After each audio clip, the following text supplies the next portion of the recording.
Vale, entonces, a ver, para mí es un gusto tener aquí a Eric, que lo pude convencer de que nos dio una charla. Es una pena no tener estudiantes, la verdad, de momento. Para los que no lo conozcan, Eric es profesor del Instituto de Física en UNAM y también es profesor adjunto del Departamento de Física de la Universidad Lausheria en Sudbury, en Canadá. Él hizo el doctorado en México en la Universidad Autónoma de San Luis Potosí. Después se fue de postdoc a Canadá otra vez también. Hizo el postdoc en física de altas energías en astropartículas, en los experimentos de SNOW Plus, COPE y DEEP. Y bueno, lo tenemos aquí para que nos platique cómo se observa el universo desde las minas. Dale, Eric, cuando tú Listo. quieras. Ok, gracias, César.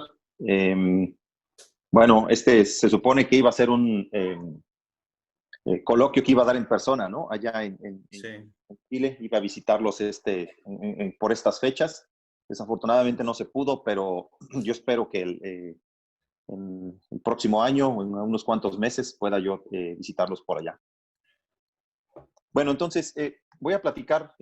César me comentó que el grupo no era nada más de física de partículas, entonces escribí más o menos junté algunas diapositivas de un trabajo, una descripción general del trabajo que estoy desarrollando, que estamos desarrollando mi grupo en el Instituto de Física y obviamente varios otros grupos de colaboraciones internacionales de algunos experimentos de física de astropartículas. Me voy a enfocar a la parte de la materia oscura. Ya más adelante, en el próximo coloquio que dé ya en Chile, espero platicar un poco sobre la física de neutrinos que también estamos haciendo. Entonces ahorita voy a platicar un poco sobre el estado general de estos experimentos y también qué es lo que hacemos para tratar de buscar la materia oscura bajo tierra en el laboratorio que voy a mencionar, el laboratorio Snowland. Entonces, voy a brevemente unas cuantas diapositivas sobre el problema de la materia oscura y luego voy a presentar los 3 experimentos en los cuales estoy trabajando, en los cuales estamos tratando de buscar con diferentes técnicas la materia oscura. Y al final mis comentarios finales. Entonces, todo esto se basa en la búsqueda de este componente desconocido del universo. Este es el pie de los componentes del universo, donde vemos la parte de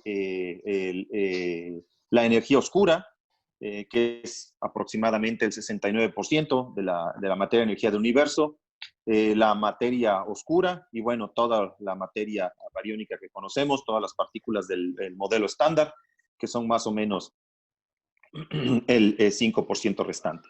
Y todo esto se basa en un número impresionante de observaciones a diferentes escalas y en el modelo Lambda CDM, que está de acuerdo con muchas de estas observaciones. Y bueno, me gusta presentar un resumen de todas estas observaciones.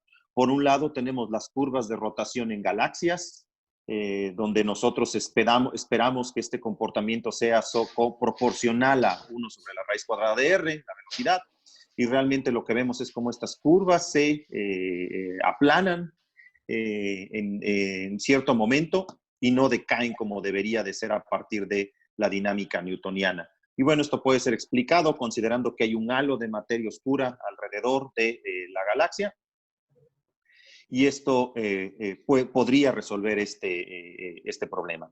También hay mediciones de rayos X, donde básicamente se mide la temperatura y distribución del gas, y con eso puede uno inferir la masa que se encuentra en estos cúmulos, y estas mediciones están de acuerdo con las curvas de rotación.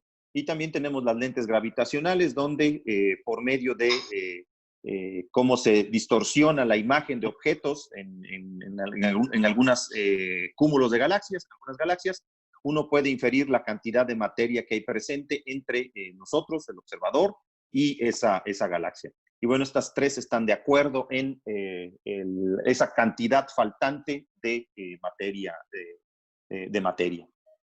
Por otro lado, tenemos también observaciones de la radiación cósmica de fondo, el CMB, donde podemos ver la distribución angular de los cambios en temperatura, las fluctuaciones en la temperatura, y estos encajan en este modelo Lambda CDN, donde tiene una fuerte componente de materia oscura fría.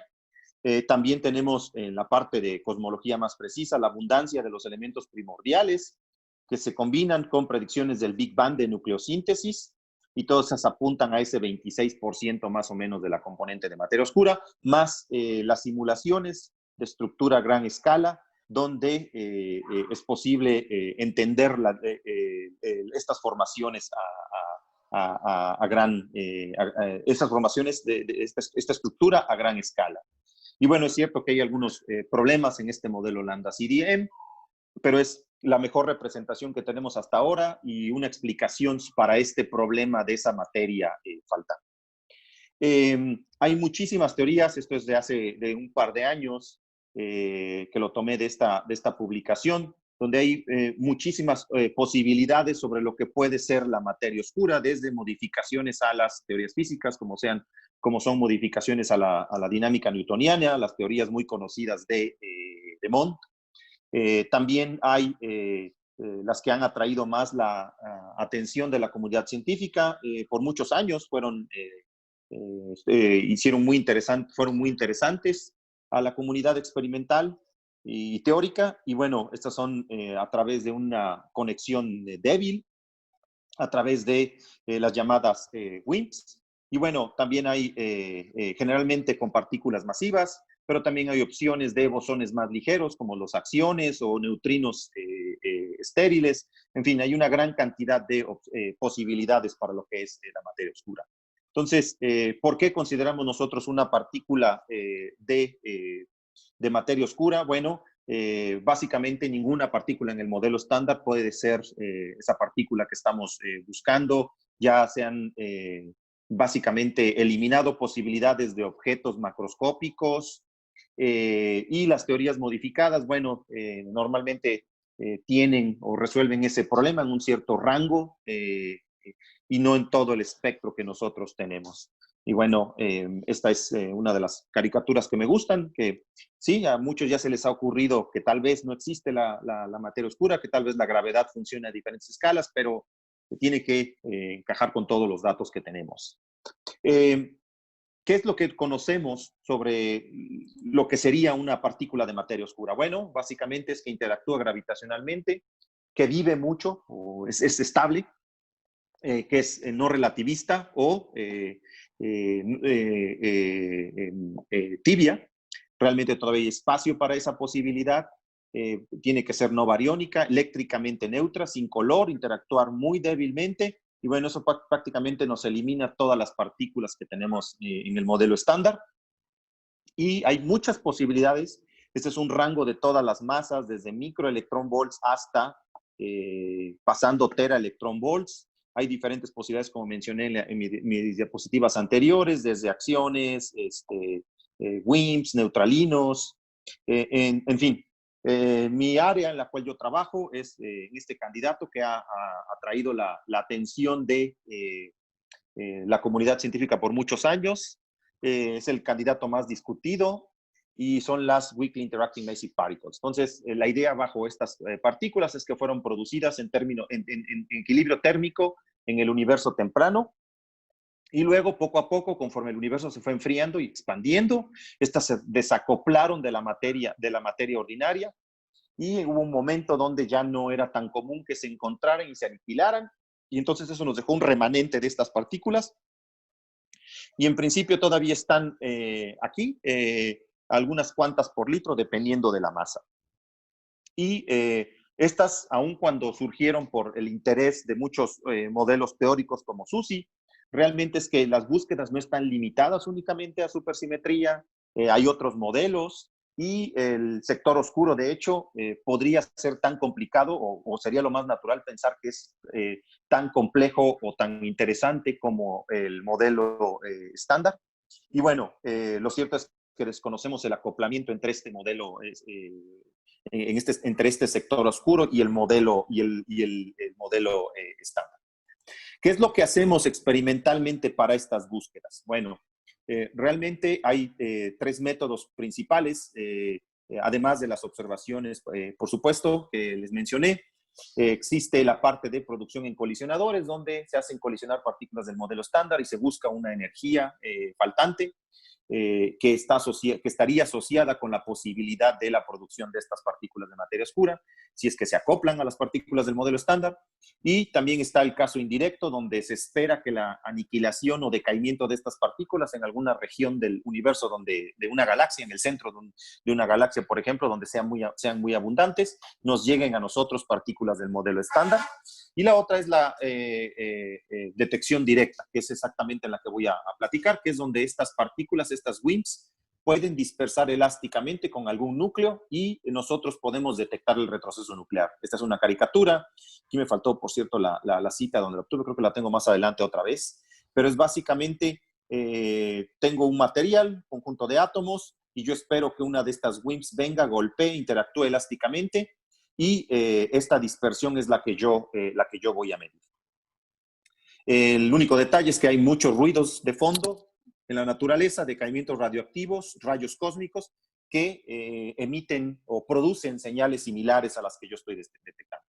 Y entonces lo que yo hago es calcular una razón, lo que nosotros hacemos, una razón basado en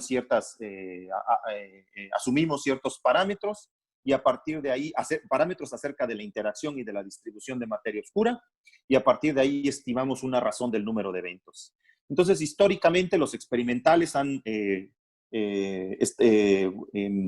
estudiado dos acoplamientos, uno al cual se le llama spin independiente, donde este acoplamiento es directamente a los nucleones y obviamente se incrementa para núcleos masivos. Ese es el número de protones, el número de neutrones, y de esto depende la sección eficaz. Y otro al cual se le llama spin dependiente, donde el acoplamiento se hace a el spin del núcleo, y ahí se favorecen núcleos en los cuales hay un nucleón que no apareado, ¿no? Un spin extra en el núcleo. Y este es más o menos el cálculo que nosotros hacemos. Esta es una diferencia, una razón del número de eventos diferencial, y depende de cuatro parámetros principalmente. Por un lado tenemos la componente de la densidad de materia. Esta es la densidad de materia oscura junto con la masa de esta partícula que andamos buscando, y esto está basado en observaciones locales y de la galaxia. Históricamente tiene un factor de incertidumbre 2 más o menos. Tenemos la parte desconocida de la física de partículas, que sería esta sección eficaz.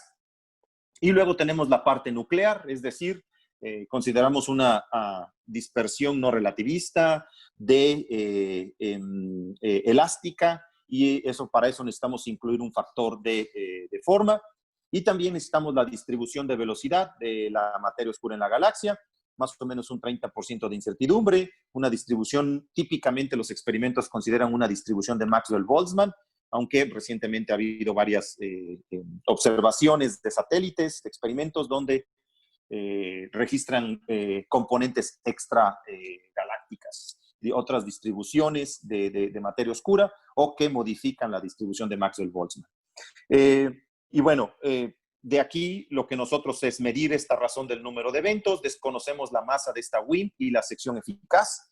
Y entonces lo que hacemos es, en esta gráfica, en este espacio de parámetros, donde tenemos la sección eficaz como función de la masa. Y esto ya tiene un par de años, 2 o 3 años esta gráfica, pero básicamente lo que me dice es la región roja, que ya ha sido excluida por varios experimentos, que es el fondo de neutrinos, el llamado neutrino floor, donde básicamente los neutrinos van a empezar a producir dispersiones elásticas sobre los núcleos, es decir, esta dispersión elástica coherente. Y bueno, aquí hay algunos modelitos interesantes de lo que son las WIMPs genéricas, lo que se llama materia oscura asimétrica, relacionado con la proporción entre materia bariónica y materia oscura. Y bueno, este es más o menos el estado en el cual se encuentran los experimentos, las regiones que han sido excluidas. ¿Qué es lo que yo necesito para poder estudiar esta detección directa de materia oscura? Bueno, nosotros vivimos en un halo de materia oscura, eso es lo que estamos suponiendo, considerando a partir de las observaciones. una densidad local de más o menos 0.3 GB por centímetro cúbico y una velocidad más o menos de 220 kilómetros por segundo. Y entonces queremos un material con un cierto conjunto de átomos donde esta WIMP venga, golpee y nosotros medimos este retroceso nuclear, que son más o menos unos cuantos nanómetros y energías de unos cuantos kiloelectronvolts. El detalle es que tenemos a nuestro alrededor radioactividad natural que viene de muones, rayos cósmicos, neutrinos también, todavía no son un efecto, pero pronto lo serán en los experimentos, decaimientos beta, alfa, gamas también y neutrones, que de hecho son los más peligrosos. Cuando nosotros tomamos en cuenta toda esta contribución de ruido en nuestros experimentos, tenemos que más o menos son 10 a la 11, 10 a la 12 eventos por tonelada por año. Es decir, si yo tengo una tonelada de material aquí, va a estar recibiendo 10 a la 11, 10 a la 12 eventos de los rayos cósmicos, rayos gamma, neutrones, decaimientos alfa. Entonces, para eso lo que nosotros hacemos es, tenemos que reducir todo esto, este 10 a la 11, 10 a la 12, y se hacen con tres técnicas principales. La primera es, el detector se pone bajo tierra, algunos kilómetros bajo tierra, para reducir, mejor dicho, el flujo de los rayos cósmicos, principalmente muones, que a su vez en la roca producen neutrones y que también son un ruido importante en los experimentos. Además, ahí se blinda el detector, se produce un blindaje activo o pasivo, es decir, para identificar o no las partículas, con el propósito de eliminar ruidos de fondo ahí en las profundidades donde tenemos los detectores. Y además, los materiales con los cuales se construye nuestro detector se hacen con una cuidadosa selección que emitan la menor cantidad de isótopos radioactivos y, por lo tanto, de contaminantes. Y esto nos permite poder ser capaces de observar a la fecha a menos de un evento por tonelada por año, es decir, eliminar toda ese 10 a la 11, 10 a la 12. Esto no elimina todo ese factor, realmente todavía hay eventos que son etiquetados, mejor dicho, en lugar de eliminados, por medio de algunas técnicas como las que voy a mencionar ahorita en los experimentos y en esta diapositiva. Esta sería como la receta para poder detectar estos pequeños depósitos, estos retrocesos nucleares de algunos cuantos kiloelectronvolts. Entonces, si uno supone que más o menos tiene una partícula, es no relativista, de unos 100 GeV con esta velocidad, más o menos nos dan retrocesos nucleares de 50 kiloelectronvolts. Y esta gráfica que está aquí representa más o menos la razón, el número de eventos para una sección eficaz de 10 a la menos 45 centímetros cuadrados para una partícula de 100 GeV, y esta es para una partícula de 10 GeV. Entonces, como ven, el retroceso nuclear mínimo que nosotros podemos producir y que nosotros podemos medir en nuestro material es un factor importante para explorar diferentes regiones de masa. Esa es la razón por la cual esta curva tiene este cambio brusco aquí en 10 GeV a comparación de 100 o de 1 TeV, debido a el umbral al cual operan muchos de los detectores. Entonces, ese umbral, si es de unos cuantos, si es de unos 10 kiloelectronvolts, pues nos permite tener, aquí es para diferentes materiales como el xenón, el germanio, el argón, el silicio y el neón, nos permite tener acceso a un cierto número de eventos que cambia si ese umbral es más pequeño. Y entonces, cuando nosotros combinamos esta supresión del ruido, que como les mencionaba, es yéndonos bajo tierra, con el blindaje y con una cuidadosa selección de los materiales, el siguiente paso es hacer una discriminación del ruido. Y esto es poder diferenciar los retrocesos electrónicos de los retrocesos nucleares. Es decir, esto que tenemos aquí, esta caricatura, las WIMPs van a realizar golpes, o las WIMPs genéricas de 50, 100 GeV, 10 GeV, van a realizar interacciones, van a interactuar con el núcleo, producir estos retrocesos nucleares, pero los electrones y los rayos gamma van a producir retrocesos electrónicos que van a ser sobre los electrones, y entonces estos son diferentes, pero la cantidad de energía que depositan es muy similar. Y entonces lo que necesitamos es encontrar técnicas que nos permitan diferenciar entre un retroceso nuclear y un retroceso electrónico. Y eso es lo que nosotros utilizamos. Y aquí no voy a platicar a detalles, simplemente voy a enfatizar la diferencia entre estas dos regiones, entre la parte azul y la parte roja, aquí la parte roja y la parte azul, y aquí también. En este ejemplo es un parámetro que se obtiene para poder, como función de la energía, diferenciar los retrocesos nucleares de los retrocesos electrónicos. Y eso es lo que voy a platicar en los ejemplos específicos de los experimentos en los cuales estamos trabajando. Y, por supuesto, lo que sigue es escalar, incrementar el tamaño de los detectores para incrementar la exposición y, por lo tanto, un mejor alcance en la sección eficaz. Entonces, el primer ejemplo, esto es más o menos las técnicas que utilizamos experimentalmente. Esto es cómo medimos, cómo realizamos una búsqueda de WIMPs por medio de la detección directa. Y entonces, lo que voy a presentar ahorita son 3 experimentos en los cuales estamos trabajando y cómo aplicamos estas técnicas y cuáles son los resultados que hemos obtenido. Entonces, aquí, este es el primero, es la colaboración PICO, que es la búsqueda de materia oscura con líquidos sobrecalentados. Esta es la colaboración, una foto de hace 4 años, cuando estuvieron en el Instituto de Física de la UNAM, y hay instituciones de Canadá, de Estados Unidos, de España, de la India, de la República Checa y del Instituto de Física de la UNAM. El experimento está localizado en el laboratorio SNOWLAB, a 2 kilómetros bajo tierra. Esta es la superficie y hay una caída de 2 kilómetros en una mina activa, donde después hay más o menos a 1,5 kilómetros, a 1 milla, se encuentra el laboratorio. Es el lugar donde en el 2015 el experimento SNOW y R. McDonald recibieron el Premio Nobel de Física.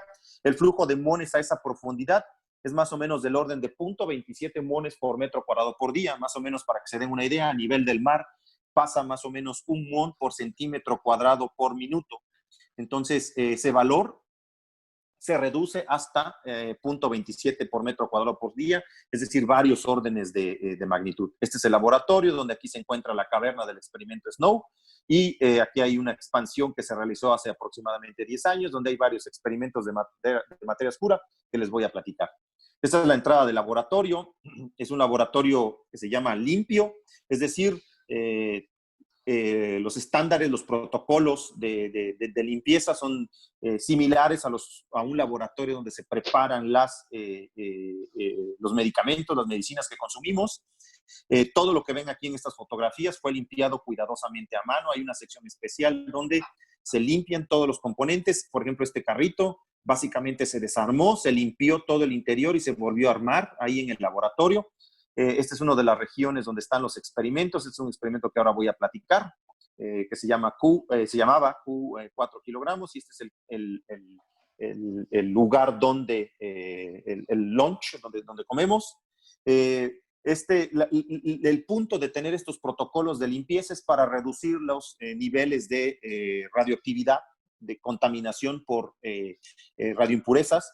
Y estas principalmente son debido al polvo de la mina, la cual tiene una fuerte cantidad de uranio y de torio, que si algunos gramos o en algunos experimentos hasta microgramos de polvo llegan a caer en el experimento, lo pueden arruinar. Entonces aquí no hay ninguna cantidad de polvo que se pueda depositar en alguno de los experimentos. De hecho, el lugar más radioactivo, podemos decirlo, del laboratorio es esta esquina.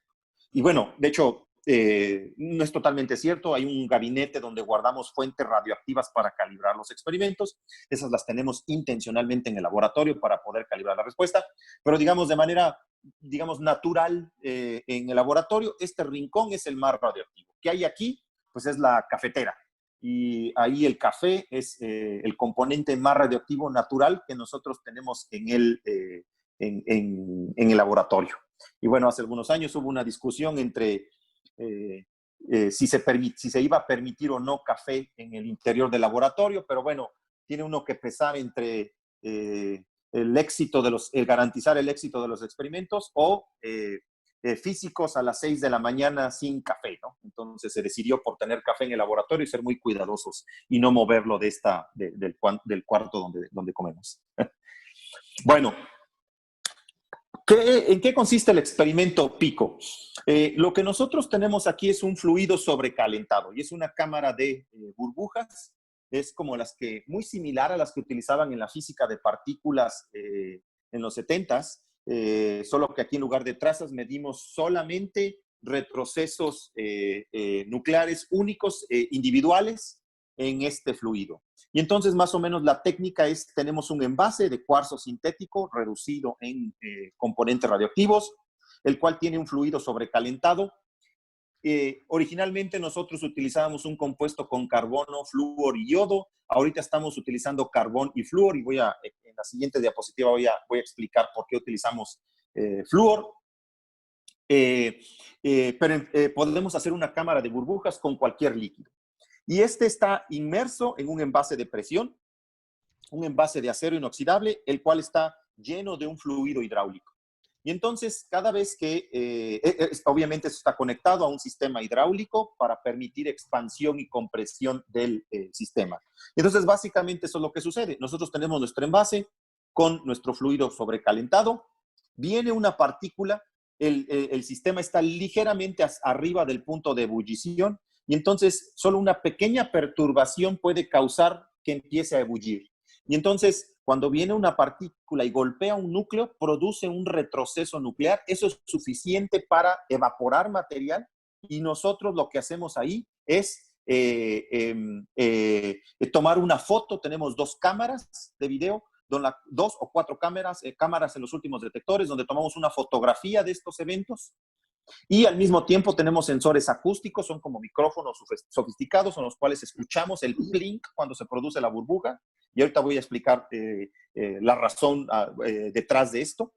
Y en este momento el fluido empieza a ebullir. Eso ya no nos interesa a nosotros. Y lo que hacemos es rápidamente conectamos el sistema hidráulico, que es un pistón, para comprimir y recondensar los fluidos. Y entonces vuelve otra vez a su estado líquido, lo comprimimos y otra vez lo relajamos más adelante para que vuelva a estar en un estado sobrecalentado.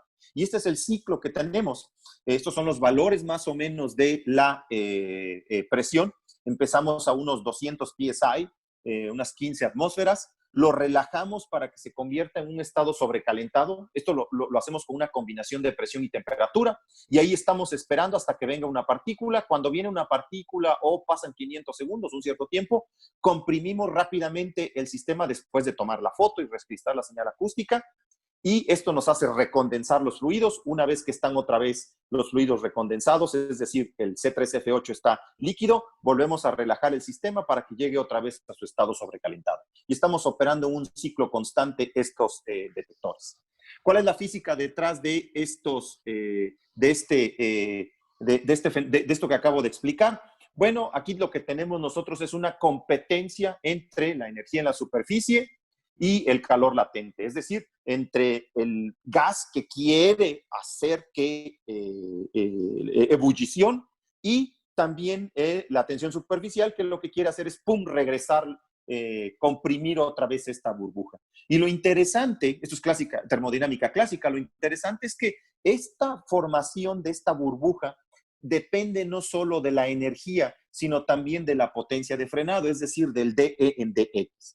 Y para explicarlo voy a utilizar este diagramita donde tenemos la energía y tenemos la potencia de frenado para un cierto fluido a una cierta temperatura. Y entonces hay una región donde nosotros podemos producir una burbuja y esta depende de valores no solo de la energía, sino también valores de la potencia de frenado. ¿Qué quiero decir? Que los electrones, por ejemplo, aun cuando lleguen a tener alta energía, como no depositan la energía en una distancia, en un solo punto, sino lo hacen a través de pequeños pasos, no dan lugar a esta nucleación, a esta producción de burbujas. Esto es explicado por un modelo, el Hot Spike Model, que menciono aquí, que de hecho asume un umbral fijo en el cual, controlando la presión y la temperatura, yo puedo obtener un umbral de operación, un umbral al cual a partir de cierta energía puedo producir eventos, burbujas, nuclearlas dentro de mi fluido. Esto lo hace muy interesante porque si recuerdan cuando platiqué sobre la receta para un detector de materia oscura, mencionaba que una parte importante es discriminar los retrocesos nucleares de los retrocesos electrónicos. Y entonces este experimento no los discrimina, sino que es insensible a ellos. Nosotros, los retrocesos electrónicos no se ven en el detector porque no se producen burbujas. Las únicas que producen burbujas son los retrocesos nucleares, los cuales son una deposición de energía alta en un intervalo pequeño, un radio pequeño, un radio crítico, y eso da lugar a una burbuja macroscópica. Y también los decaimientos alfa, como vemos aquí, estos son los retrocesos nucleares, los de color negro, los de color rojo son decaimientos alfa. Y de hecho nosotros lo hemos medido con varios detectores. Este es el umbral al cual podemos ajustar nuestro detector por medio de la presión y la temperatura. Y esta es la probabilidad de que un retroceso electrónico produzca una burbuja. Esto es función de esta energía de umbral. Esto es para dos fluidos CF3I y C3F8. Y como ven, a un umbral de unos 3 kiloelectronvolts, que también es importante porque la sensibilidad a la masa de las WIMPs también depende de este umbral en el cual somos capaces de ver retrocesos nucleares, pues nos da que tenemos una probabilidad de 10 a la menos 10 para observar eventos producidos por retrocesos electrónicos para este fluido. Eso es muy interesante, es decir, nuestro detector es insensible a electrones y a rayos gamma, y entonces eso nos permite eliminar una de las fuentes principales de ruido. ¿Qué es lo que nos queda? Bueno, pues lo único que nos queda de todos esos ruidos que mencioné son los decaimientos alfa, que son un retroceso nuclear y el decaimiento alfa es un núcleo padre que decae, sufre un retroceso nuclear y a partir de ahí a un núcleo hijo, y de ahí se emite una alfa, una partícula que tiene una trayectoria de más o menos unos 40 micros. Esto es una burbuja, en nuestro detector se ve como un evento solo, no tenemos la capacidad de definir una deformación. Esto es una burbuja que se forma en nuestro detector. Y también tenemos los retrocesos nucleares que son inducidos por neutrones, es decir, un neutrón que viene, golpea un núcleo y ese núcleo, ese retroceso nuclear es lo que nosotros medimos. El detalle aquí es que los neutrones tienen la trayectoria libre media de unos 20 centímetros en nuestro fluido, por lo tanto hay una probabilidad alta de que puedan producir más de una burbuja. Y estas fotos que están aquí del lado derecho son fotos de nuestros detectores. Esto más o menos tiene una altura de unos 25 o 30 centímetros. Y aquí ven, estos son burbujas que fueron producidas con una fuente de neutrones que pusimos cerca del detector, y es un neutrón que vino y golpeó aquí, aquí, aquí, aquí y aquí, y se salió del detector. Bueno, tal vez fue en la otra dirección, de hecho no lo podemos determinar nosotros. Este es otro evento, y vean cómo aquí hay 20 burbujas de un neutrón que vino y golpeó como loco y produjo burbujas en todos estos lugares. Esto es lo que producen los neutrones, y por supuesto esperamos también un retroceso nuclear debido a una WIMP, solo que en este caso la WIMP solamente nos va a producir una burbuja nada más, uno solo, porque la trayectoria libre media de estas WIMP serían más o menos de 10 a la 12 centímetros debido a la sección eficaz tan baja que nosotros tenemos.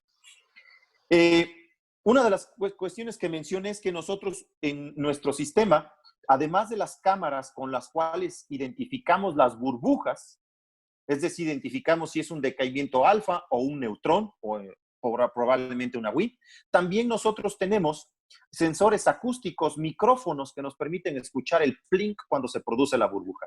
Y esto nos permite a nosotros diferenciar entre los decaimientos alfa, discriminarlos de los retrocesos nucleares de los que producirían los neutrones, que producen los neutrones o producirían las WIMPs. Y esto es por un descubrimiento que hizo la colaboración Picasso hace ya más de, yo creo que 12, 13 años, donde el sonido que producen las alfas es mayor al que producen los retrocesos nucleares. Esto que está aquí abajo son las señales que registran los sensores acústicos para neutrones y para alfas. Como ven, hay una diferencia y las alfas son más ruidosas. Y aquí tenemos un parámetro que nosotros le llamamos el parámetro acústico, es en escala logarítmica y está normalizado.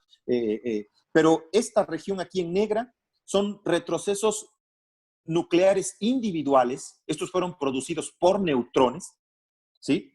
Que producen una burbuja. Y aquí más adelante tenemos en color rojo lo que serían decaimientos alfa de diferente energía, que muestran un parámetro acústico mayor. De hecho, también tenemos en neutrones que producen más de una burbuja aquí, pero lo que interesa aquí son la parte roja, que son las alfas, y la negra, que son los neutrones.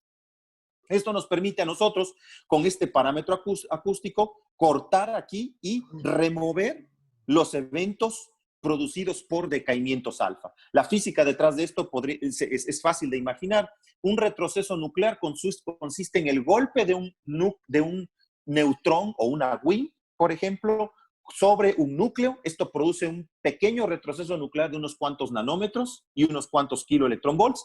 En cambio, un decaimiento alfa, este es el núcleo pesado. Bueno, hay un núcleo pesado, un núcleo padre. Este decae en un núcleo hijo, el cual sufre un retroceso nuclear de kiloelectronvolts y nanómetros. Pero también se incluye una partícula alfa que viaja, que tiene una energía de 5 MeV, que va radiando pequeñas burbujas múltiples que al final dan lugar a una burbuja macroscópica, que es la que yo observo del orden de milímetros. Este proceso yo no lo puedo ver individualmente con las cámaras de video que tengo. Yo solamente puedo ver la burbuja a partir de que empieza a crecer unos cuantos milímetros, pero sí puedo medir el parámetro acústico, es decir, el plink, cuando se produce esta a cuando se produce solamente el retroceso nuclear. Las burbujas son idénticas, pero el parámetro acústico me permite discriminarlos. Una de las preguntas es, bueno, ¿por qué utilizar estas cámaras de burbujas? Ya que hablé un poquito de la técnica. Esto es porque gracias a que podemos eliminar o no observar los retrocesos electrónicos, es un detector libre de ruido, los podemos escalar fácilmente. Estamos construyendo actualmente un experimento de 500, de casi un cuarto de tonelada, y también podemos operar con diferentes umbrales, ajustando la presión y la temperatura y dependiendo del fluido, y podemos hacer un intercambio de materiales, de flúor, yodo, cloro, xenón, argón, con el cual nosotros podemos estudiar en caso de que se observe una señal. Es importante mencionar que aquí nosotros no medimos el retroceso nuclear individual, la energía de ese retroceso, sino que medimos un umbral. Y entonces la única forma de medir las energías es escaneando el umbral, haciendo un scan sobre el umbral. No hay una medición tampoco de la dirección del retroceso nuclear. Tal vez una cosa que se han estado preguntando es por qué utilizamos el carbón, el flúor, estos materiales. Bueno, de hecho, la razón principal es el flúor en nuestro material. Utilizamos un compuesto con flúor porque eso nos permite explorar acoplamientos dependientes del spin. Y estos son parámetros, valores para los acoplamientos desde el punto de vista de una teoría efectiva para el protón y para el neutrón para diferentes materiales. Y entonces, este que está aquí, vemos que este es el acoplamiento para el neutrón, este es el acoplamiento para el protón, y en el caso del flúor, aquí pueden notar que el acoplamiento es mayor para los parámetros que dependen del spin, que son estos dos que están aquí, estas dos sigmas. Entonces, esto nos permite, utilizando flúor, ser uno de los experimentos más sensibles para búsqueda de acoplamientos dependientes de el spin. Es donde tenemos la mejor sensitividad para acoplamientos spin dependiente. Es decir, PICO es un experimento que se especializa en la búsqueda de acoplamientos dependientes del spin. Esto es para el caso del protón. El flúor tiene un protón extra en el núcleo y eso es de donde nosotros obtenemos el spin. Como ven, para el caso del acoplamiento para el neutrón, este sería con el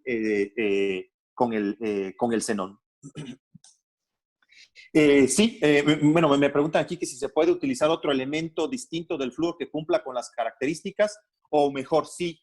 Utilizamos el flúor porque es fácil es barato, es fácil de controlar la temperatura para el estado sobrecalentado, también porque carece de isótopos radioactivos que puedan ser que pudieran tener un ruido de fondo intrínseco en el material.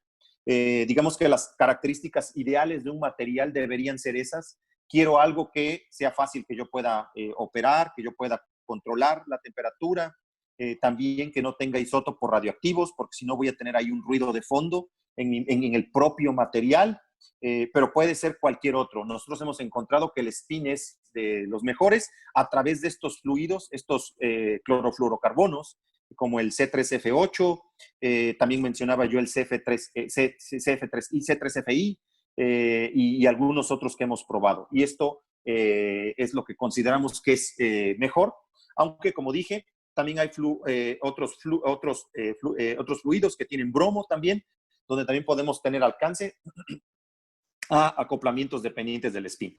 Ya en el caso del yodo, el xenón y el argón, ya sería acoplamientos independientes del spin. Perdón. Esta es la familia de los detectores que tenemos. Esto es más o menos, empezamos en el 2010. Desde antes había detectores, pero en SnowLab empezamos en el 2010. Este es el detector Q4. Siempre que estoy dando el seminario, más o menos puedo mover mis manos para explicarles las dimensiones de esto. Entonces ahora voy a tratar de darles una idea del tamaño de estos detectores. Aquí son 4 kilogramos, son más o menos 2 litros de material. Este volumen son 2 litros de material.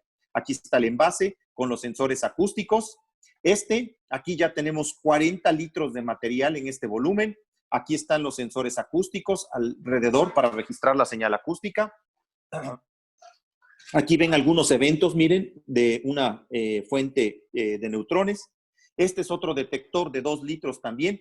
Estos dos tienen CF3I y estos tienen C3F8, este carbón con flúor. El flúor es lo que nos interesa. Este, que es el último que tomamos datos en el 2017 y que publicamos resultados el año pasado, que más o menos son 45 litros. Y este que acabamos de empezar, y justo antes de que empezara el encierro, la cuarentena en varios países, en Canadá estábamos listos en SnowLab para empezar la toma de datos. Si se fijan, esta es una tecnología un poco diferente. Vean cómo los envases aquí están en esta dirección, en esta orientación, y este tiene una orientación diferente, inversa. Y esto es por un ruido que encontramos ahí en nuestros detectores de partículas que caían de aquí, de la parte de arriba. Y pues la solución fue pues que estábamos operando nuestros detectores boca abajo y entonces les dimos la vuelta. Parece muy sencillo, no nada más es agarrar esto e invertirlo. Hubo mucho desarrollo R&D ahí para poder obtener esta nueva configuración. Ya está listo. Y aquí hay algunos eventos, pero no hemos iniciado la toma de datos por todo este problema en el cual no podemos accesar al laboratorio de manera constante. Y este es el modelo del detector que estamos desarrollando, que es el de Pico 500, que es más o menos de 270 kilogramos de material sensible. Aquí hay unas fotos de los materiales. Este es Pico 60, el envase con los sensores acústicos pegados aquí alrededor del envase de cuarzos donde va el fluido, el C3F8 o el CF3I. Este va dentro de este envase de presión. Este es el envase de presión que les mencionaba, que va lleno de un fluido hidráulico. Aquí están las líneas, las mangueras, las cuales van al sistema hidráulico. Aquí está el día que lo metimos al detector, hace ya 8 años, de hecho. Y este ya es el detector junto con, aquí es donde van las cámaras, hay 4 puertos para 4 cámaras, y esto de color rojo es la iluminación de los LEDs. Y bueno, el año pasado publicamos los resultados de la última toma de datos en el 2019. Aquí, del lado derecho, ustedes pueden ver los acoplamientos WIN-proton dependientes del spin y la banda que está aquí en color, sería un color vino, es nuestro último resultado, donde básicamente somos el experimento que está liderando esta área en detección directa. Aquí ven algunos límites de otros experimentos que están descritos aquí en la parte de abajo. Inclusive hay límites de IceCube de detección indirecta. De hecho, de estos resultados surgió una publicación conjunta que recién pueden encontrar en el archive, donde combinamos los límites de IceCube con los límites de Pico. Y esto nos hace el mejor detector, el más sensible para búsquedas de acoplamientos WIN-proton por medio de el spin. Y bueno, del lado izquierdo tenemos nuestros límites, como también el flúor y el carbono, pues tienen masa. Eso nos hace también sensibles a spin independiente, es decir, acoplamientos que dependen solo del número de protones y neutrones. Como tenemos muy pocos, porque son ligeros estos núcleos, nuestros límites no son tan fuertes como aquellos producidos por los detectores de xenón y de argón. Pero nuestro área es de acoplamientos dependientes del spin. ¿Qué es lo que sigue? Este es el detector que les menciono. Este es el anterior de Pico 60 con el cual publicamos estos resultados. Este es el detector reciente Pico 40, donde ahora el envase está invertido y que está listo para la toma de datos. Queremos demostrar que podemos operar esto libre de ruidos. Queremos tomar datos por un año y reducir la exposición de Pico 60 en casi un orden de magnitud para este espacio de parámetros WIM, sección eficaz de la WIM contra la masa de la WIM. Aquí está el detector, unas otras fotos. Miren, este es el envase de cuarzo. Aquí ya está con la cubierto del envase de presión. Este se va a llenar del C3F8. Este se va a llenar de un fluido hidráulico, que es un aceite mineral, y este va a ser el tanque de agua con el cual vamos a blindar de la radiación ahí en el laboratorio. Aquí está el primer evento que observamos, y este es el modelo que estamos desarrollando y para el cual, de hecho, ya se tienen los fondos y se va a empezar la construcción este año, el que llamamos Pico 500, y con el cual vamos a disminuir nuestros límites en casi 3 órdenes de magnitud a los actuales que tenemos de Pico 60.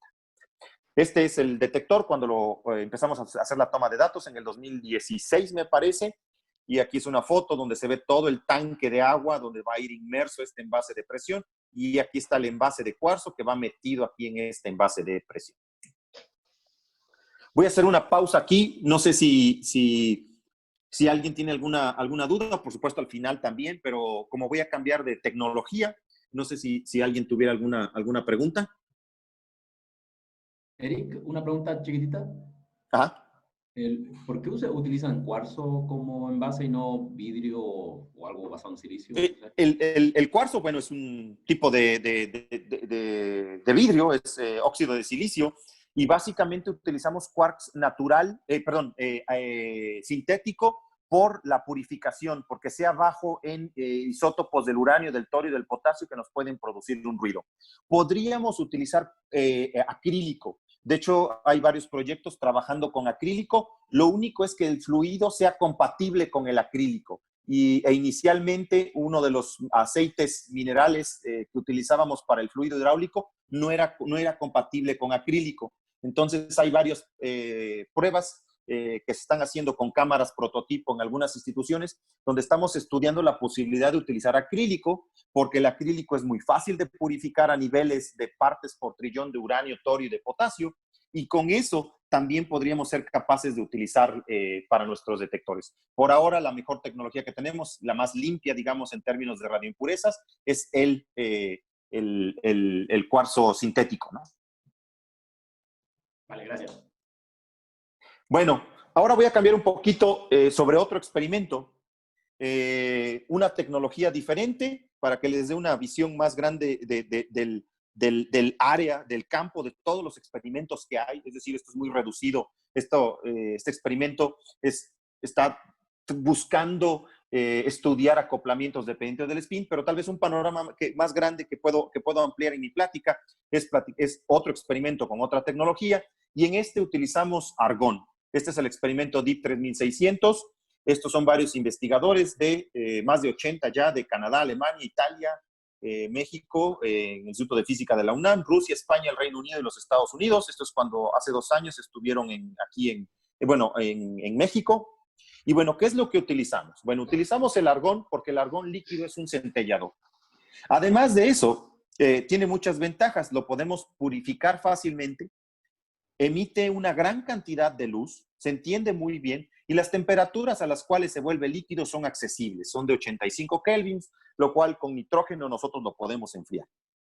Además, en el argón pasa algo muy interesante, y utilizamos una técnica que se llama discriminación de la forma del pulso, el pulse shape discrimination. Y esto es porque cuando hay interacciones de partículas con el argón, lo que se producen son dímeros y oxímeros que tienen diferentes tiempos de vida. Tienen uno un singlete y otro un triplete que tienen valores diferentes, uno de unos cuantos nanosegundos y otro de microsegundos. Esto lo que nos permite es diferenciar entre los retrocesos nucleares y los retrocesos electrónicos, porque los retrocesos electrónicos son favorecidos en decaimientos de triplete a comparación de los retrocesos nucleares que son de singletes. Esto básicamente quiere decir que un retroceso electrónico, cuando se produce el dímero, decae con un tiempo de vida más grande, este es el pulso, y un retroceso nuclear decae con un tiempo de vida más corto. Y entonces nosotros podemos calcular un parámetro que se llama el F-prompt, que es la fracción de luz una fracción de luz comparada con el total. Esa fracción la definimos con 150 nanosegundos, y entonces comparamos la cantidad de luz que hay en 150 nanosegundos sobre el total del pulso. Y como ven, en este pulso que está aquí, que es un retroceso electrónico, esa fracción que está ahí en color amarillo es menor tiene un orden, es de un orden del 30%, digo, no se puede ver aquí que sea de un 30%, pero aquí está en la gráfica, que es más o menos del 30%. Y entonces los retrocesos electrónicos se encuentran en esta región. Mientras los retrocesos nucleares, la fracción del pulso de luz que está en la región amarilla a comparación del total es casi el 70, el 80%, más casi en algunos casos el 90%. Este parámetro FPROM es lo que nos permite definir estas dos regiones y con eso yo puedo cortar y remover todos los retrocesos electrónicos que tengo en mi detector y solamente observar los retrocesos nucleares con esta discriminación por la forma del pulso entre retrocesos electrónicos y retrocesos nucleares. Esta técnica que utilizamos es lo que nos permite cortar ruidos. Si recuerdan, en Pico no observábamos los retrocesos electrónicos. Aquí sí los observamos, pero los podemos quitar,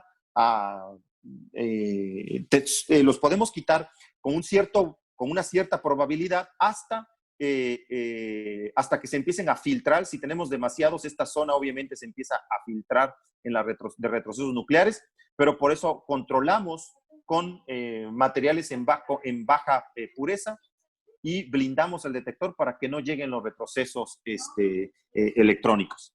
Este es el detector que nosotros tenemos. Este es DIP 3600. Es una esfera de acrílico. Aquí el envase sí es de acrílico. Esto mide 1.6 metros de diámetro.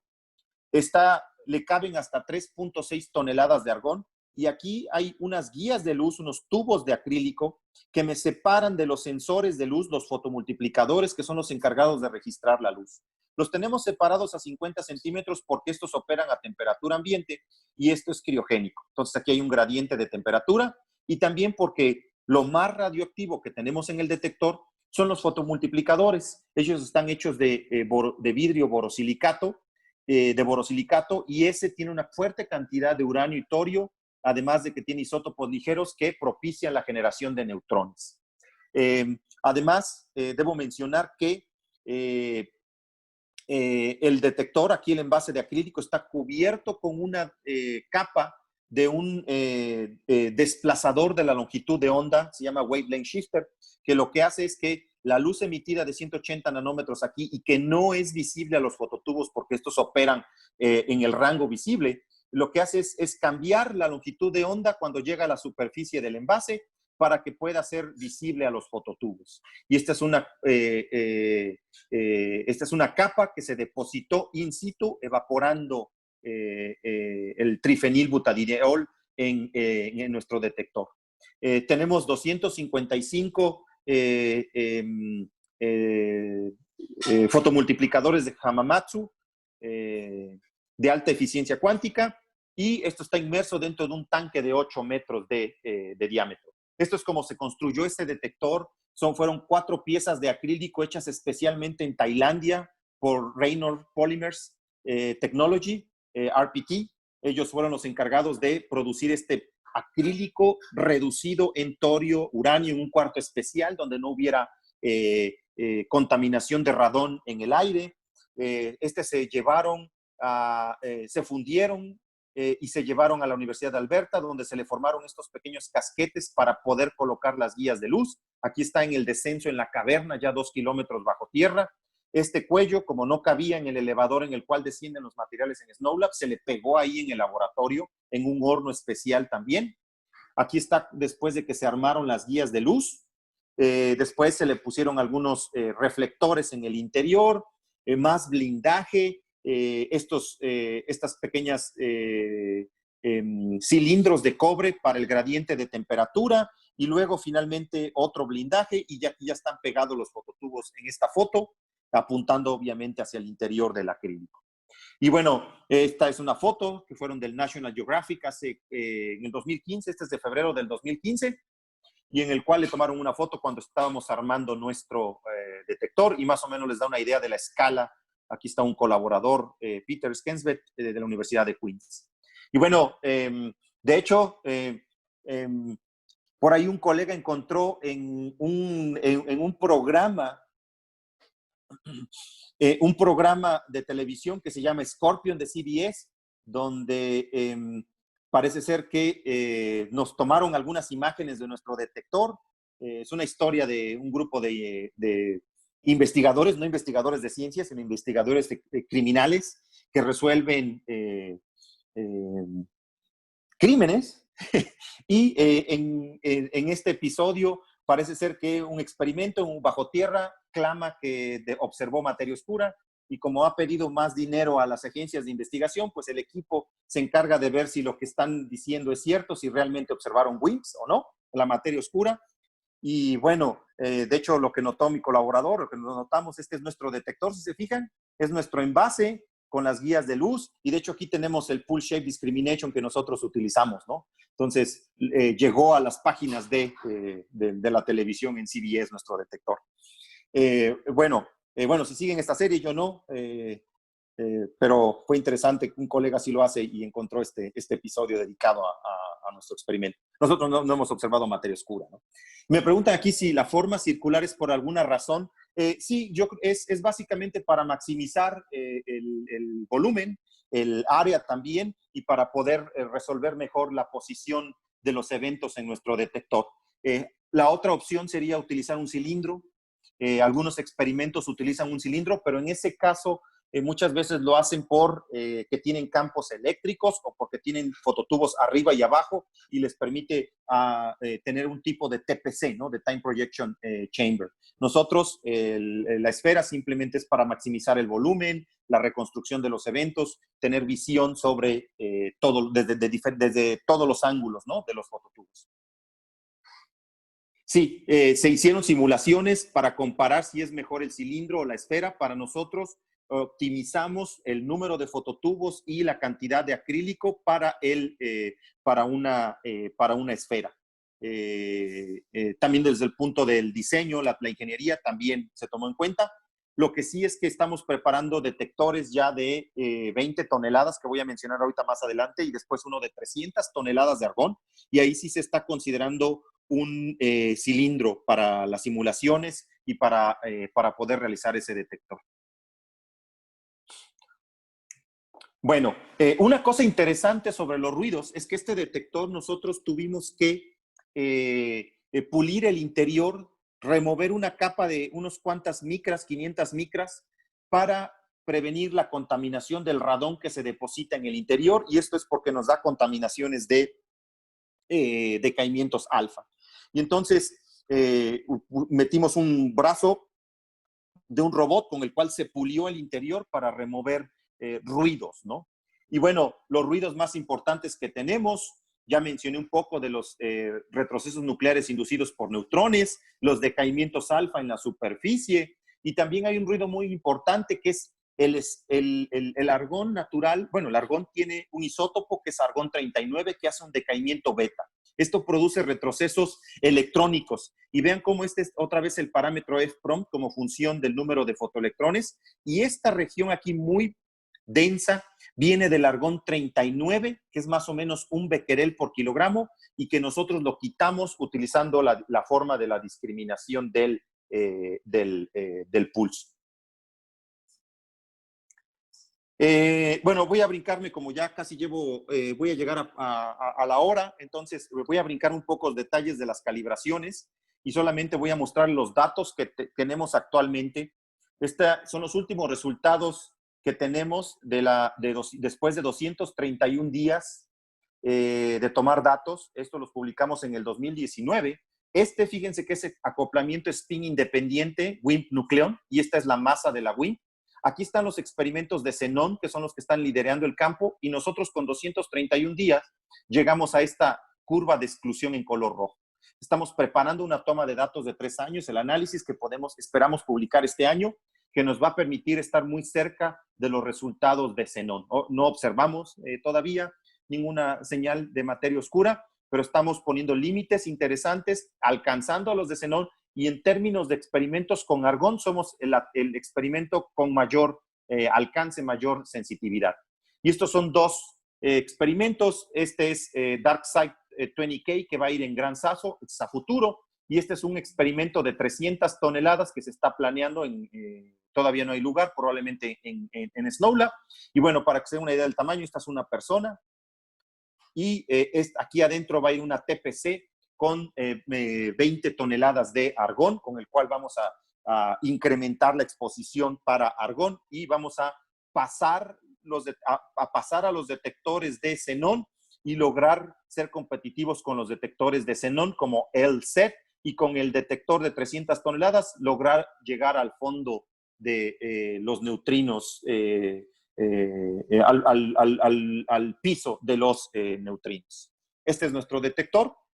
Y en los últimos 5 minutos voy a mostrar la tercera tecnología que quería yo platicarles. Esta es una combinación entre Pico y DEEP, aun cuando la mayoría de los colaboradores son de Pico. De DEEP no hay realmente colaboradores, es realmente el utilizar el mismo fluido que se utiliza en DEEP, más que no es una colaboración Pico-DEEP, lo que quiero decir, es simplemente un grupo de Pico que está trabajando, de la colaboración Pico, que está trabajando en una cámara de burbujas utilizando argón, y que nos va a permitir no solo realizar búsquedas de materia oscura, sino también estudiar neutrinos por medio de la dispersión coherente.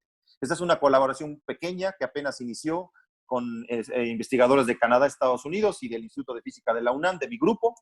¿Y qué es lo que queremos? Bueno, vamos a poder realizar no solo búsquedas de materia oscura, sino también de poder tratar de medir por primera vez la dispersión coherente neutrino-núcleo en neutrinos de reactores. Y esto es algo muy interesante porque por 40 años, más de 40 años, no se había observado debido a lo complejo, pues los neutrinos iban a producir retrocesos nucleares de unos cuantos kiloelectronvolts y no había la tecnología. Pero los experimentos de materia oscura pudieron desarrollar esa tecnología y ahora se están utilizando para esas técnicas de pureza y de blindaje. Se están utilizando para detectar neutrinos por medio de la dispersión coherente núcleo. Esto fue la publicación, por ejemplo, de la colaboración Cohiren hace 3 años en Science, donde observaron en un cristal de yoduro de cesio por primera vez la dispersión coherente neutrino-núcleo. Y bueno, esta tecnología consiste en una cámara de burbujas que va a tener argón.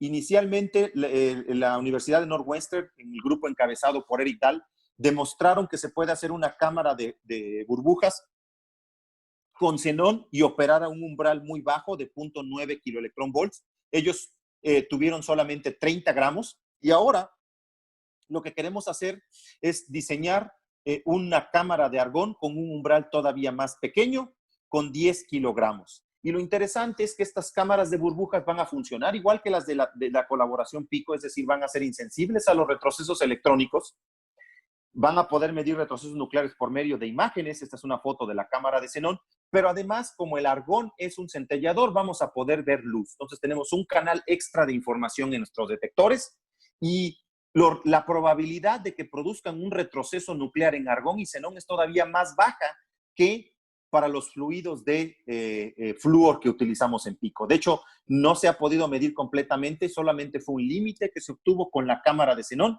pero esperamos poder medirlo, llegar hasta 100 electronvolts con la cámara de argón.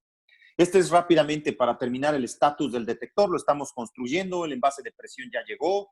Este es básicamente el envase de presión con el fluido, que ahora es un fluido criogénico, que es CF4, y aquí está el argón criogénico en el interior, los 10 kilogramos, dopado con xenón, porque el cuarzo aquí no permite el paso de los 180 nanómetros del argón que emite. Y este es un modelo del detector. Actualmente ya tenemos la mayoría de los sistemas, tanto para fluidos como para el de control. Ya tenemos el envase de presión. El sistema de detección de luz va a estar basado en detectores de silicio, que aquí se ven en un diagramita, en una caricatura, y que está siendo diseñado en Triumph. Y esperamos que en este año y el próximo vamos a armarlo y a operarlo en la superficie en Fermilab.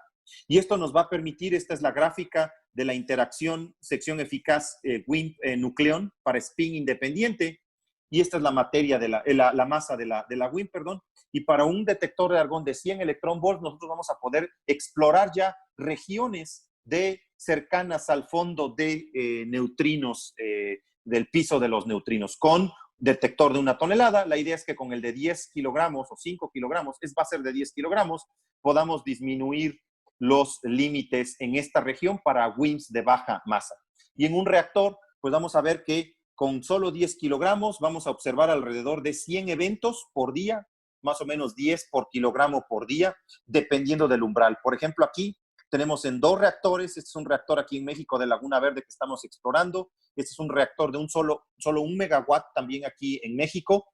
Y podemos ver cómo a 30 metros de distancia podemos observar hasta 20 eventos por kilogramo por día de neutrinos en estos reactores. Entonces es una tecnología muy interesante.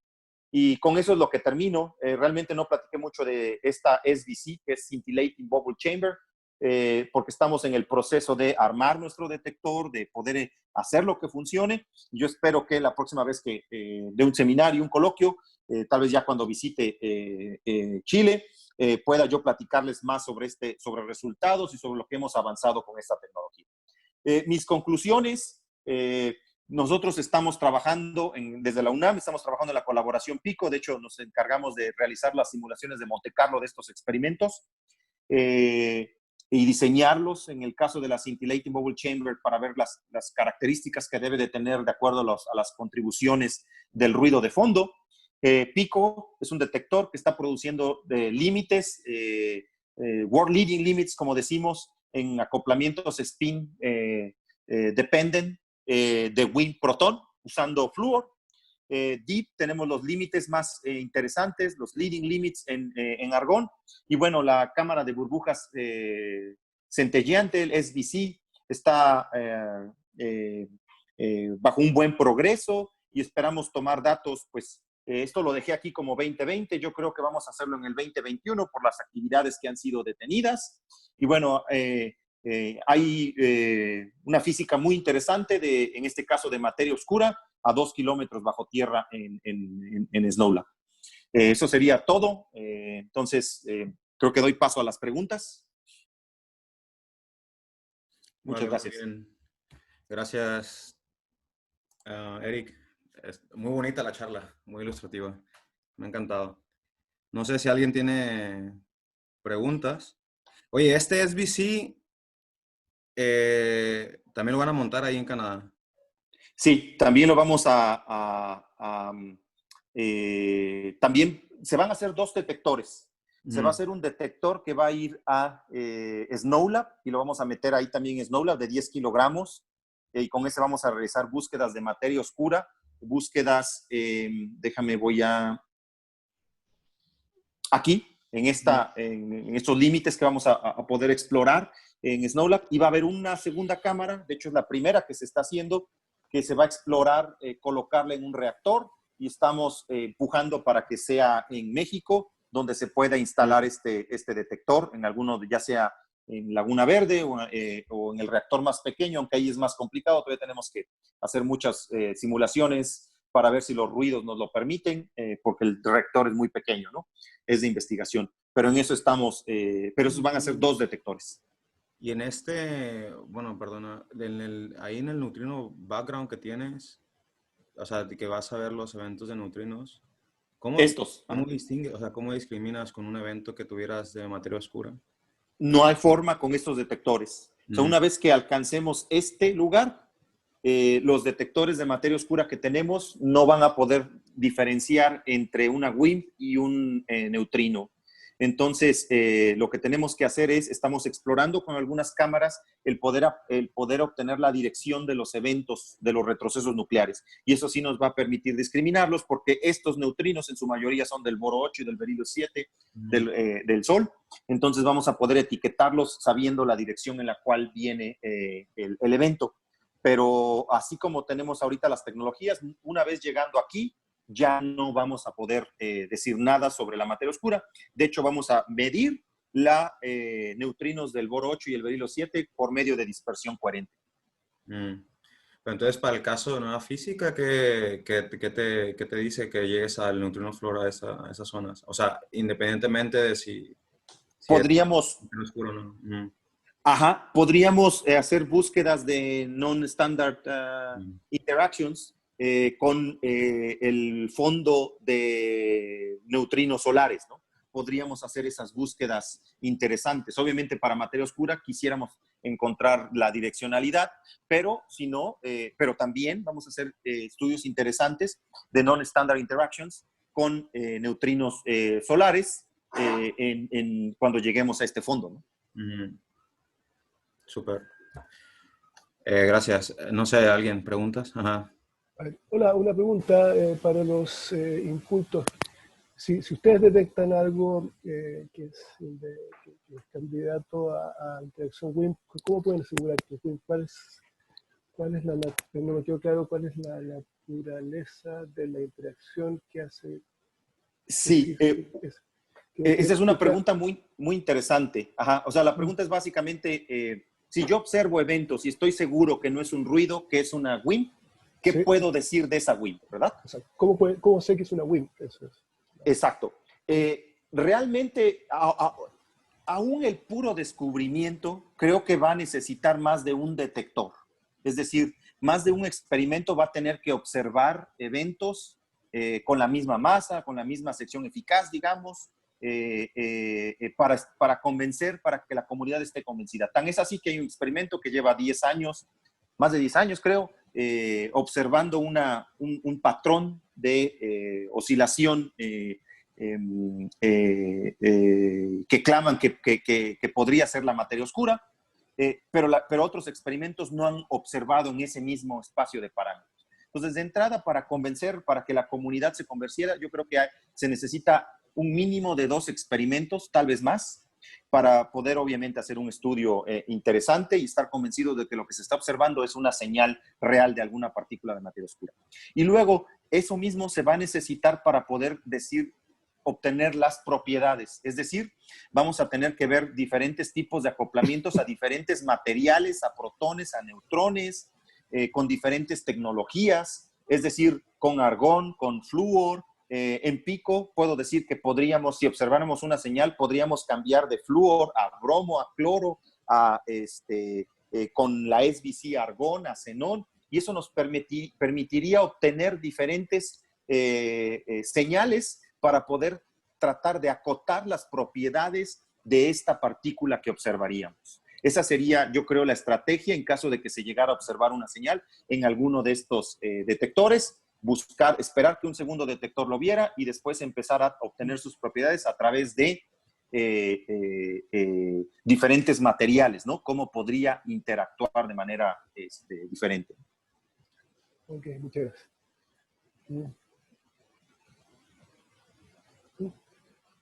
Yo tengo una pregunta. ¿Alguien más? Ajá. Una pregunta, pero ya un poco transversal a lo de la parte de la física que presentaste. En la mayoría de los experimentos tú mostraste las instituciones que participan. ¿La UNAM es la única latinoamericana que está presente en todas ellas? Sí. 5 minutos. Sí, la UNAM es la única institución en Latinoamérica que está participando en estos experimentos. Estos fueron, bueno, cuando yo regresé de Canadá y me vine a la UNAM, ofrecí la posibilidad de continuar con el trabajo que desarrollaba yo en las colaboraciones, y así fue como entré a la colaboración. Bueno, soy parte de la colaboración PICO, DIP, y luego hace un par de años por invitación a la colaboración SBC. Y sí, por ahora la UNAM es la única institución en Latinoamérica que está trabajando en este experimento, en esos experimentos en SNOWLAB. Y lo otro, y con eso ya les da pie a la UNAM para poder también tener sus propios laboratorios, pienso. O sea, tratar de desarrollar o hacer unas colaboraciones nacionales propias, ¿no? O sea, todo el conocimiento que trae pertenecer a esas colaboraciones da fruto a nivel nacional. Sí. Bueno, si te refieres a estudiantes que participan en la UNAM en las colaboraciones, sí, mi grupo, tengo alrededor de 4 estudiantes de doctorado, algunos de maestría y de licenciatura que están participando en simulaciones y en análisis de estos experimentos. Ellos forman parte también de las colaboraciones. Yo tengo un laboratorio de instrumentación ahí en el Instituto de Física, donde podemos hacer mediciones de materiales y componentes para determinar la revertibilidad y si son útiles o no para nuestros detectores, es decir, espectroscopía alfa y gamma, que es lo que puedo hacer con un detector de germanio y contadores alfa. Entonces, todo esto es parte del desarrollo que nosotros hacemos alrededor de las contribuciones, ¿no? Y desarrollo alrededor de las colaboraciones. Y por supuesto que los estudiantes, ¿no? Son la parte importante, quienes participan activamente con visitas, ahorita no, pero normalmente con visitas al laboratorio y en sus análisis y simulaciones, ¿no? Gracias.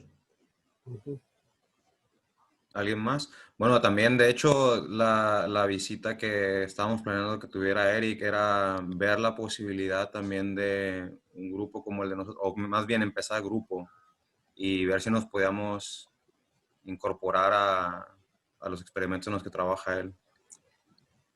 Eso Pero, lo estuvimos platicando, ¿no? Que sería muy interesante que estudiantes de allá de Chile, si hay interés en ellos en la física experimental, pudieran incorporarse, ya sea en mi grupo o con visitas a la UNAM, mi laboratorio, o también, ¿por qué no?, con visitas a Canadá Laboratorio, participando en actividades de instalación, toma de datos, y también en análisis y simulaciones, ¿no? Realmente esa es una posibilidad, ¿no? A través del contacto, en este caso con la UNAM, ¿no? Es lo que platicamos con César, que, bueno, yo estaría en la mejor disposición y también no habría ningún problema con las colaboraciones, ¿no? En caso de que a futuro, después de que algunos estudiantes participaran, alguien estuviera interesado en incorporarse a algún experimento, que normalmente es a través de una carta donde un investigador propone su contribución. Y bueno, en este caso, ya teniendo la experiencia de haber colaborado con mi grupo y en la UNAM, pues que podríamos extenderlo a la colaboración y que tuvieran el apoyo, ¿no?, de mi parte, ¿no? Entonces sí sería muy interesante seguir ampliando, ¿no?, el campo en Latinoamérica. En SNOWLAB realmente hay otro experimento que se llama DAMIC, en el cual participa gente también de la UNAM, del Instituto de Ciencias Nucleares, yo no, y también hay gente de Argentina participando ahí, de Uruguay me parece. Eso es toda la participación en SNOWLAB. Yo sé que en DarkSide, en Gran Sasso, hay instituciones de Brasil que están participando en ese experimento.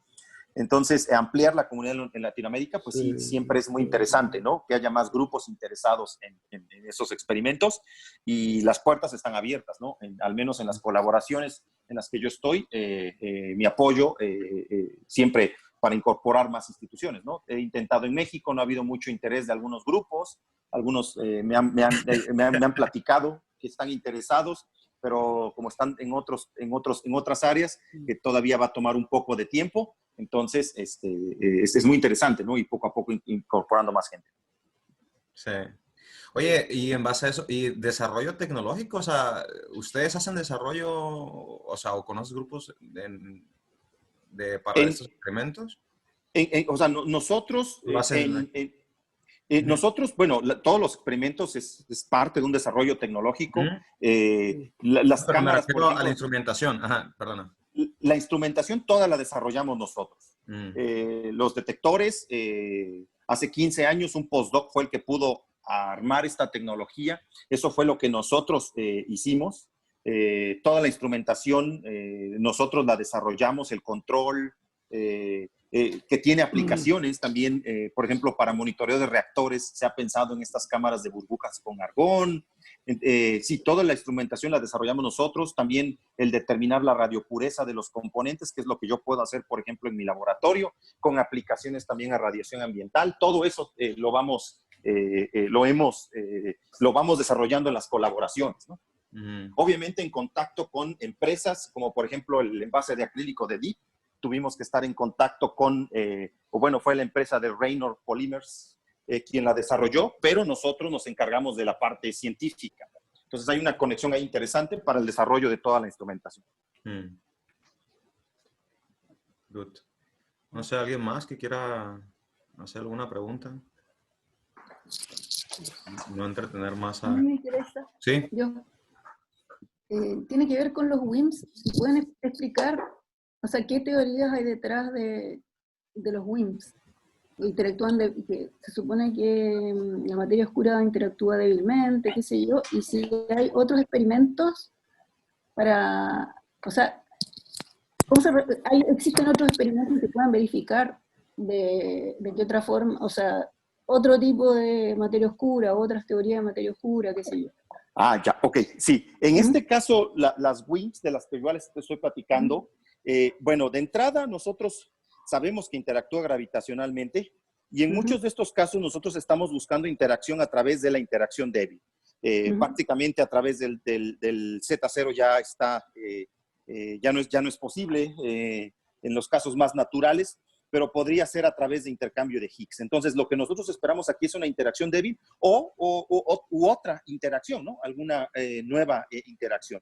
Y estos están, en principio, surgen en diferentes modelos teóricos que platiqué muy poco y casi lo único que podré decir son los nombres de los modelos, como de Kaluza-Klein, de supersimetría.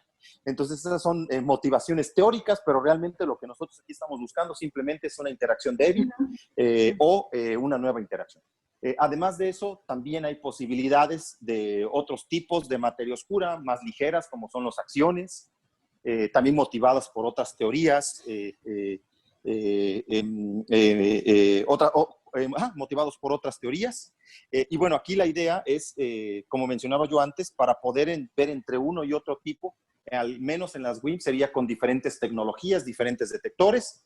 Y bueno, ya en el caso de acciones ya son otro tipo de experimentos, ¿no? Los cuales yo no trabajo, pero bueno, también son experimentos que se encargan de buscar acoplamientos a estas partículas ligeras, ¿no? Action-like o acciones, ¿no? No. No sé si eso más o menos responde la pregunta. Sí, más o menos, sí. Sí. Gracias. ¿Se escucha? Sí. Ah, ya. Sí, más o menos. Gracias. Okay. ¿Alguien más? De los estudiantes, vi 2 conectados.